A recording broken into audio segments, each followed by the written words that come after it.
गिरिराज जी, अब आप क्या करेंगे? उनके लिए तो दुआएं हो रही है, अब तो प्रधानमंत्री पद के लिए वो एक तरह से दावेदार होते जा रहे हैं बिहार से। देखिए, हम उनके साथ काम कर चुके हैं, इसलिए मुझे उन पर कोई टिप्पणी करने में भी अच्छा नहीं लगता है। लेकिन नीतीश बाबू से मैं पूछना चाहता हूँ कि आप मुझे ये बताएं कि आप की विश्वसनीयता कहाँ बची है। हमने तो कभी नहीं कहा जिस भतीजा के गोदी में बैठे हैं उसने नाम दिया, वो नाम बोलने में भी मुझे अच्छा नहीं लगता है, पलटू चाचा। जो आदमी 18 साल से मुख्यमंत्री रहे, 19वां साल बीत में घुसेंगे, वो आज तक अपने पैर पे खड़ा नहीं हो पाए। मुझे आखिर उनको ममता क्यों मानेगी? आखिर देश उनको क्यों, जो कह रहे हैं कि संयोजक नहीं बनाया लोग, क्यों बनाएगा?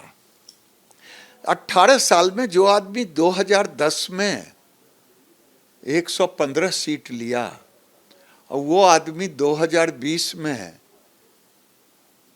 घट करके 43 सीट पे आ गया। गालियां दें कि बीजेपी ने हरा दिया, वो हरा दिया, वो हरा दिया, लेकिन घट तो गया। आपकी विश्वसनीयता तो नहीं है। तो आज आप व्याकुल भारत हैं, मुंगेरी लाल के हसीन सपने देख रहे हैं। आप दरगाह जाएं, आपकी इच्छा, हज भी कर लेंगे तो शायद इजाज़त सुलेमान दे देंगे आपको, तो हज भी कर लें। लेकिन नरेंद्र मोदी को सबने दुआएं दे दी है। देश की जनता 140 करोड़ जनता है, वो दुआएं दे चुकी है कि अगला प्रधानमंत्री नरेंद्र मोदी होंगे। लेकिन सवाल ये उठता है कि अभी उपेंद्र कुशवाहा मिलकर आए थे गृह मंत्री अमित शाह जी से, तो जब मुलाकात उनसे हुई तो इन्होंने कहा कि नीतीश कुमार पर भी चर्चा हुई थी। तो आपको लग रहा है कि फिर से नीतीश कुमार के लिए दरवाजे खुल सकते हैं? जिस तरह से इन दिनों चल रहा है, लग रहा है जैसे फिर एनडीए में वो आ जाएंगे। देखिए, मैं आपसे वादा करता हूं कि नीतीश कुमार के लिए सारे दरवाजा खिड़की बंद है। आखिर खुले भी तो क्यों? जिस आदमी की विश्वसनीयता जमीन पर आ गया हो, जो एक समय हीरो के रूप में 2010 में था, आज जीरो के रूप में। गिरिराज जी, एक बार वो आ चुके हैं आपके साथ, छोड़ करके वो आ चुके हैं, तो दोबारा आने में क्या दिक्कत है? लेने में, राजनीति में तो कोई परमानेंट दोस्त दुश्मन होता नहीं। मैं आपसे कोई अलग नहीं हूं आपकी बात से, लेकिन लिया जाएगा, कुछ रहेगा तब न। इनके पास कुछ बचा ही नहीं है, इनके पास राजनीतिक पूंजी बचा ही नहीं है।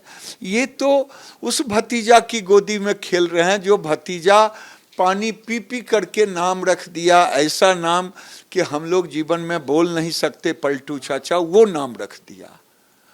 तो आज इनकी विश्वसनीयता कहाँ है? और लालू जी भी डरे रहते हैं। ये जो माहौल बनता है कि लालू जी को भी डर लगा रहता है इनकी विश्वसनीयता पे कि रे तेजस्वी कुछ मत बोलो, नहीं तो ये भाग जाएगा, ये भाग जाएगा। ये भाग के जाएगा तो आप शरण में लेंगे? हम तो कह दिए कि दरवाजा खिड़की बंद है, लेकिन लालू जी को नहीं भरोसा है कि नहीं तो मेरा बेटवा का क्या होगा। तो लालू जी अपने बेटे को सुरक्षित के लिए नीतीश जी को कवच कुंडल दे रहे हैं, लेकिन नीतीश जी कवच कुंडल लेकर के भी 25 में बेटवा को गद्दी नहीं देने वाले हैं। पर एनडीए के जो घटक दल हैं, चाहे जीतन राम मांझी हो या फिर उपेंद्र कुशवाहा हो, ये सारे नेता जो एक के बाद एक कहते हैं कि नहीं, नीतीश, पशुपति पारस जो आपके केंद्रीय मंत्री सहयोगी भी हैं, वो कहते हैं कि आते हैं तो स्वागत होगा। तो इससे किस रूप में आप लेते हैं? हम तो व्यक्तिगत रूप में, पार्टी के कार्यकर्ता के रूप में मैं देखता हूं कि कोई भी राजनीतिक गठबंधन होता है कुछ लेन देन पर, तो इनके पास कुछ बचा ही नहीं है। इनके पास जो बचा है उसके दावेदार दूसरे लोग बन रहे हैं। ललन सिंह है राष्ट्रीय अध्यक्ष जेडीयू के, वो कहते हैं कि उनकी पार्टी में बहुत सारे बीजेपी समर्थक हैं और एक तरह से उनको बाहर कर रहे हैं, और ये भी कह रहे हैं कि नीतीश कुमार तो 7 जन्म में बीजेपी की तरफ देखेंगे भी नहीं, यहाँ तक उन्होंने कह दिया कि उस तरफ थूकेंगे भी नहीं।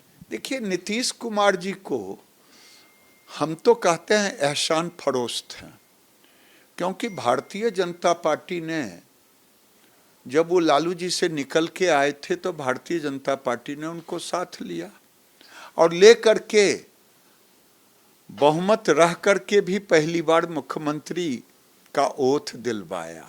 एक बार नहीं, 2 बार नहीं, 3 बार, कई बार ओथ दिलवाया। तो भारतीय जनता पार्टी का एहसान है नीतीश कुमार पर, नीतीश कुमार का कोई एहसान बीजेपी पर नहीं है। अब तो दरवाजा खिड़की सब बंद है, क्योंकि खुला क्यों रहे जिसके पास कुछ बचा ही नहीं है।